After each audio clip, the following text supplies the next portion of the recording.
Hi, I'm Bill, and Terry has a night off tonight, but she did the news early, so we're going to hear that, and then we're going to get it to regular batteries and Lipo batteries. New from Blade, the next generation of high-performance brushless micro drones. The Scimitar 110 BNF Basic, bringing the best features to an impressively capable micro drone. E-Flight introduces the UMX Cirrus SR-22 airplane. Offers the pilot a modern flight experience with exclusive technology and thrilling performance in a model form more satisfying than you may have thought possible. Go big with the new ready-to-run 1/6 scale AVC 4-wheel drive Super Rock Ray from Losi. Succeed off any beaten path and dominate the desert with impressive size, speed, and endurance. Alright, so you got two different kind of batteries you're going to run in general RC. You're going to have a nickel metal hydride, and you're going to have a LiPo battery. This is what nickel metal looks like. They're generally round. Sometimes they're in a harder case. Sometimes there's 6 cell, 7 cell. Just depends on what battery you get. And here's a tip that works, and you read about it, doesn't work, it does. There's just little channels inside each cell in the battery, and they get clogged. And what makes them not work anymore is they get clogged. So if you do refrigerate them, bring them down voltage-wise, refrigerate them and take them out and hit them, you'll just break the crystals that on the inside that get stuck. And you can use your batteries for a long time, but most people don't like them because they're not as powerful as a LiPo. So I just run over this because this is what comes with everything, and nobody seems to run them anyways. Then you got LiPo batteries, and they have different looks to them. Some have hard cases. I took this one apart to show you. Some have soft cases. The advantage to a hard case is just the impact. If you guys, you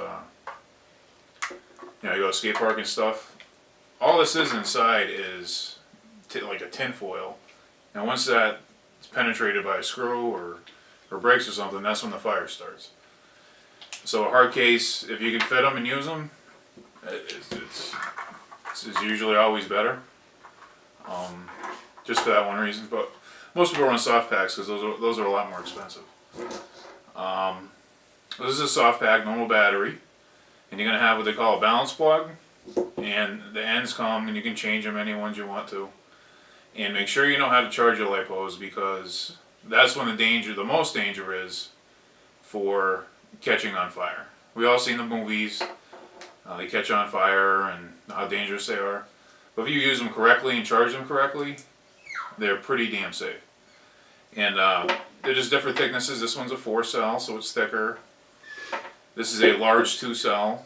That's why it looks so bigger, but this is much more powerful than this. I'll go over the numbers really quick.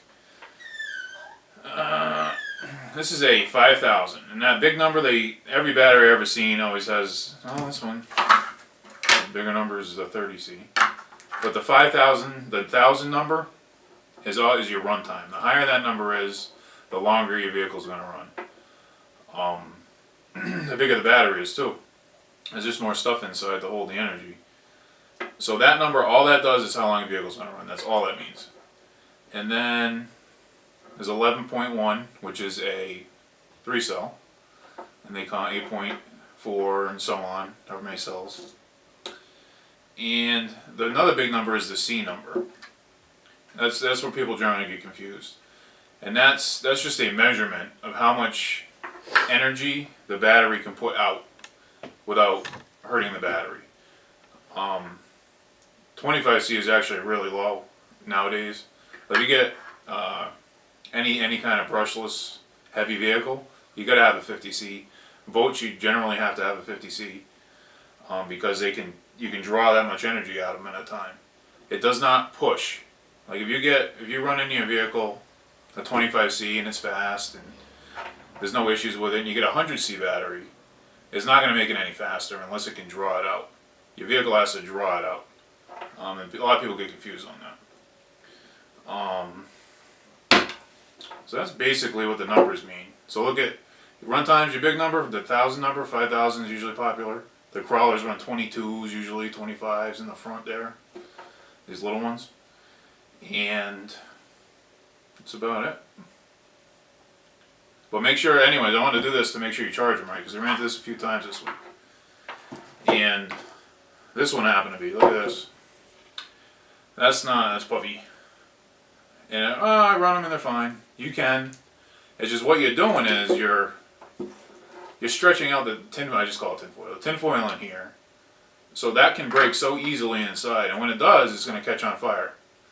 And you know what's your vehicle worth for the sake of a battery?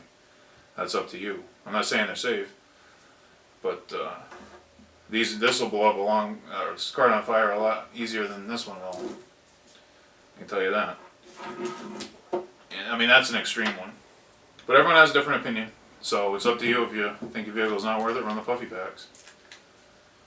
And that's what they look like inside, that's all. This is actually a 3-cell. So 2 of the 1, 2, 3. 2 of these little squares here. And this one actually split apart because it was overcharged. And that's from what I see anyways, that's when people screw up the most, is they charge them wrong. I don't generally see them use wrong application as much. But when people catch on fire, you hear they catch on fire, they had in the wrong mode on their charger. And you always want to balance charge a Lipo. Because some of the chargers, especially the cheaper ones, they have Lipo charge and they have Lipo balance. And all balance does is make sure each cell gets the same amount of energy. Where a charge just puts that much energy, whatever the cells add up to, is when it stops. Balance is why you have this. You gotta make sure each cell gets the equal amount of energy. I mean, people do it's called fast charge on some of the chargers, and people use that, but you should always balance charge them. What else did I want to say? We ran into that this week at the shop. That's pretty much it, I think. There's just a general overview of Lipos, obviously. There's much more to go.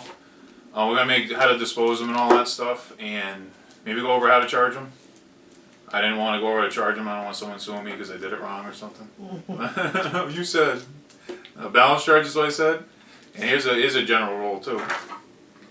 Whatever your battery says on it for a big number, the 5,000, just take 2 zeros off, and that's the amps you want to charge at.